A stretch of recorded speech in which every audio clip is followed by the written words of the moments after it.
What's going on YouTube? It's Ben. Hey, thanks for checking out the channel once again. I truly appreciate all you guys. If you haven't subbed yet, definitely subscribe right now. And if you like the content in this video and any of my other videos, please smash the like button. It just bumps my videos up and I would really appreciate that. So that's just me kindly asking from my heart. So at any rate, I'm filming on my iPhone today. My battery decided to go out, so super shitty quality, but nonetheless super awesome content, right? So I wanted to talk to you about target market and how that works in staffing and recruiting, and specifically when you start your own staffing agency.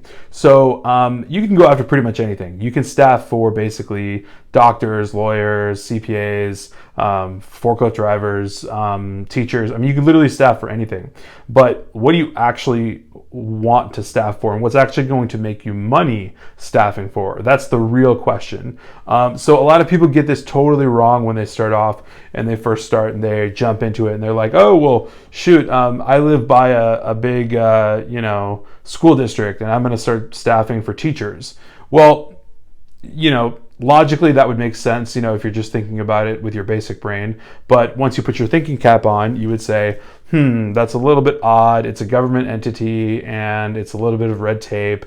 I'm not experienced in the teaching space. It's just probably not something I'm going to jump into. So some people have actually, talked to me about this. Some people have approached me and said, hey, I'm gonna jump into this and I'm gonna start staffing for this and that. Or they try to staff, full-time placements for general laborers that are making like, $13 to $14 an hour in their state where the minimum wage is super low, and they want to staff them like direct hire. Like, that's not going to work. Those are contract only type wages. So people get this stuff wrong all the time. So it's very important that you critically think about what you're going to do before you execute. So the way I go about it is I simply look at the rate that someone is going to earn. I look at my knowledge of their industry. I look at the potential connections and the possible barrier of entry into the decision maker's head on my end. So whether that's LinkedIn or email or whatever, or however I can get to them, and then whether, knowing or not, I can actually help and staff and make a difference. Because ultimately what we're doing is making a difference by providing people with jobs, helping companies staff out their team so that they can do business, and that's what you're doing. You're providing that service. So you need to know how to go about it. You have to understand that you can't just jump out and say, I'm going to start staffing doctors. That's practically ludicrous as a beginner. There are very few boutique, niche, biotech or pharma or scientific or, physician staffing firms that do very well because their fees are incredibly high, because it's really, really hard to find those people, and it's really, really hard to do good at that. Here's my takeaway for this video. When you jump into a recruiting agency business and you start off, people always say, sell what you know. And that applies here too.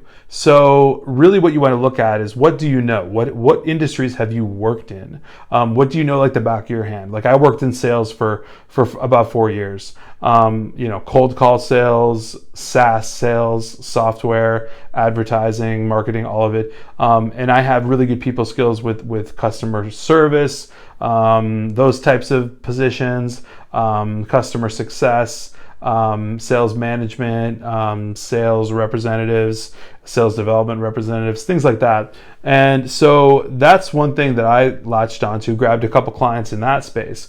But even better than that is I looked at something even lower than that and got an even lower barrier of entry, which helped me boost my income really, really fast in my recruiting agency in the first 6 months, which I'm going to do a video on tomorrow on how my first 6 months went. And I've mentioned it a few times, but I'm going to go over it in depth, what I made and whatnot. But I went into the general labor space. So we're talking warehouse people, we're talking about forklift drivers, we're talking about box truck drivers, we're talking about people that literally like pick stuff up off a shelf, put it into a box and send it onto a truck and do random things like that, like administrative people, people that sit at a desk and answer phones, people that are on production lines in aerospace, like they're putting pieces and parts together, like stuff you could train someone on in like 2 hours and have them working, full time from there. So I started staffing in that realm because it was an easy barrier of entry.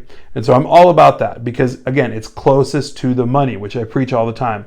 You always want to be closest to the money, which is the easiest barrier of entry for you. Then you can move up, then you can scale, and then you can find out how you can get into tech staffing where you can make a $20,000 fee.